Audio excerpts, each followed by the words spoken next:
strength, but that kind of strength that no one could break, you know? That peace in the midst of the storm, that steadfastness in the face of the impossible.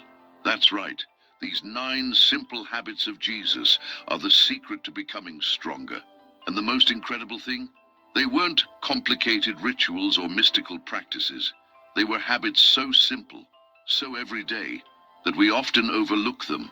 But when you understand what Jesus really did, every day, away from the spotlight, everything changes. Because spiritual strength, according to Jesus, wasn't in the miracles he performed. It was in the habits no one saw. And today, you're going to discover each one of them.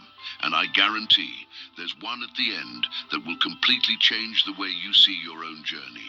Stay with me until the end, because what's coming next could transform your life from the inside out. Do you know that feeling of being exhausted inside, tired not only in body, but in soul? It's like carrying an invisible weight that no one else can see. And then you look at Jesus and see a man who faced betrayal, hostile crowds, temptations in the desert, sleepless nights, and yet never broke. How did he do it? What was the secret of the inner strength that sustained Jesus at every step? The answer may surprise you, because it wasn't supernatural power falling from the sky at every moment. It was something much more accessible, much more human, much more repeatable. Jesus had habits, simple habits, daily Christian habits that he cultivated in silence, away from the spotlight, away from the crowds. And these habits shaped his soul in a way that nothing, absolutely nothing, could shake. Jesus' spiritual life wasn't made up of grand moments. It was made up of constant, small, almost invisible practices. And you know what's even more impressive? These same habits are available to you now, today. It doesn't matter where you are, what you've done, or how much you think you've failed. Jesus' teachings on spiritual strength weren't reserved only for his disciples. They were, and still are, for anyone willing to truly live. So here's the question that will guide everything that follows. If Jesus needed these habits to stay strong, how much more so do we? Imagine the scene. It's dawn. The sun hasn't even risen yet. The city sleeps. And Jesus, he gets up, leaves the house where he was staying, and goes alone to a secluded place. Mark 1:35 records this. Very early in the morning, Jesus got up, left the house, and went off to a solitary place where he prayed. Why? Because the day before, he had healed dozens of people. The crowd had pressed, shouted, demanded. Everyone wanted something from him. And Jesus knew if he didn't stop, if he didn't create that space of silence, he wouldn't be able to continue. Not clearly, not peacefully. This was Jesus' first habit, seeking silence. It wasn't escape, it was strengthening the soul. It was a sacred moment where he recharged not only his mind, but his heart. Because the truth is this, you can't give what you don't have. And if your soul is empty, noisy, chaotic inside, how will you have the strength to face the day? Jesus understood that practical spirituality begins in silence. There, far from the noise, far from opinions, far from urgencies, that's where we can truly listen. And it is there too that healing begins. Not the healing of the body, the healing of the soul, the kind that no one sees, but that sustains everything. Today, we live at the opposite extreme. Always connected, always busy, always surrounded by noise. And the soul cries out inside, begging for a moment of peace, and perhaps, just perhaps, that's the habit you most need to reclaim right now. Because how can we have inner peace if we never stop? From silence, something greater was born. Because Jesus didn't go to deserted places just to be quiet. He went to talk, to connect, to pray. And when the Bible speaks of Jesus' prayer life, it's not talking about a memorized prayer. It's talking about a living, real, profound relationship. Luke 6:12 recounts that before choosing the 12 disciples, one of the most important decisions of his ministry, Jesus spent the entire night praying. The entire night. Not just 5 minutes before bed. It was a whole night seeking direction, seeking strength, seeking communion with the Father. And it was always like that. Before every big decision, every great challenge, Jesus prayed. And it wasn't just in difficult times. It was a constant habit, a conversation that never ended. And this not only strengthened his faith, it sustained everything he did. Because prayer isn't about asking for things. Of course, we can ask. But the essence of prayer is about being with God. It's about listening. It's about aligning yourself. It's about strengthening your faith every day, even when you don't feel like it, even when it seems like nothing is changing. Jesus knew that spiritual strength, according to Jesus, came from this connection, and this wasn't automatic. It was intentional. It was Christian spiritual discipline at its purest level. And perhaps the question you need to ask yourself now is, when was the last time you truly talked to God? Not asked, talked. It's worth taking a quick break here. If you're finding this content meaningful, please like and subscribe to the channel.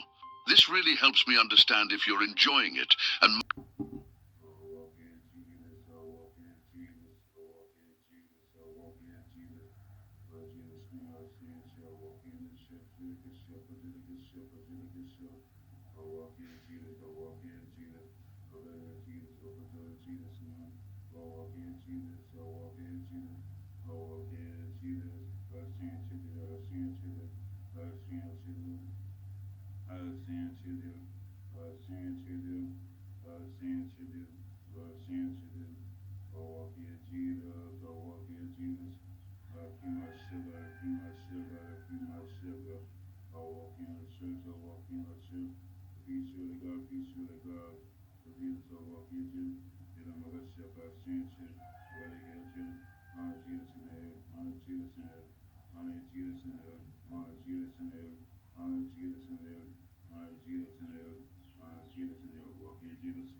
let's get back together.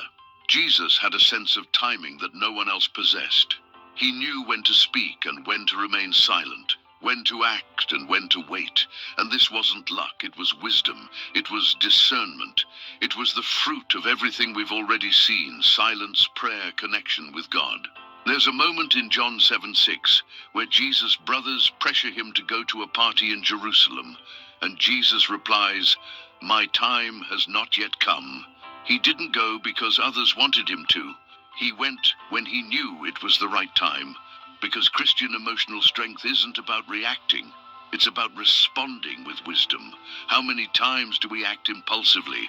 How many times do we say things we shouldn't, make hasty decisions, react with anger, and then regret it? Jesus never did that. Because he had discipline. He had control. He knew that true strength isn't always in acting. Sometimes it's in knowing how to wait. And this isn't passivity. It's a spiritual strategy. It's what Jesus taught about strength. You don't need to prove anything to anyone. You just need to be in the right place, at the right time, doing the right thing, for the right reason. And when you live like that, you don't wear yourself out trying to control everything. And that leads directly to the next habit, because this wisdom of when to act and when to wait is only come down from the cross. Let's be honest about it. He had the power to do so, but he didn't. Why? Because the Father's will was greater than suffering, and that was a habit in Jesus' life, to obey, even when it came at a high price.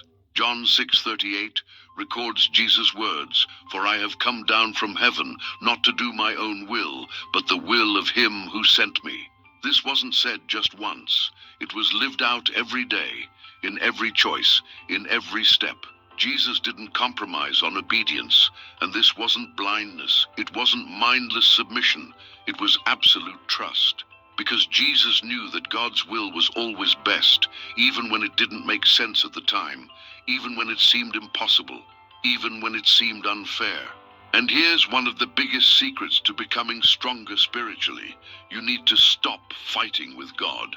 Stop questioning everything. Stop trying to do things your way. Because when you obey, truly without hesitation, you unload a giant weight from your shoulders.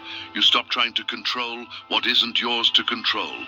And that frees you to live the next habit. Because obedience doesn't make you rigid. It sets you free. Free to love. Free to feel. Free to live what comes next. true compassion. Jesus ignored no one. It didn't matter who they were. The leper whom no one touched, Jesus touched him. The adulterous woman whom everyone wanted to stone, Jesus defended her. The thief dying beside him on the cross, Jesus gave him hope. Matthew 9:36 says, when he saw the crowds, he had compassion on them because they were harassed and helpless like sheep without a shepherd. Jesus felt. He didn't just see the suffering. He felt with the people. And that wasn't weakness.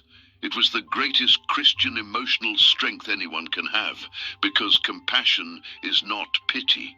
Pity looks down on others. Compassion descends to the other person's level. It puts itself in their place, it feels with them, and it acts. Jesus not only felt, he did something. He healed, fed, comforted, restored, because compassion without action is empty. And perhaps this is one of the life-transforming habits we need most.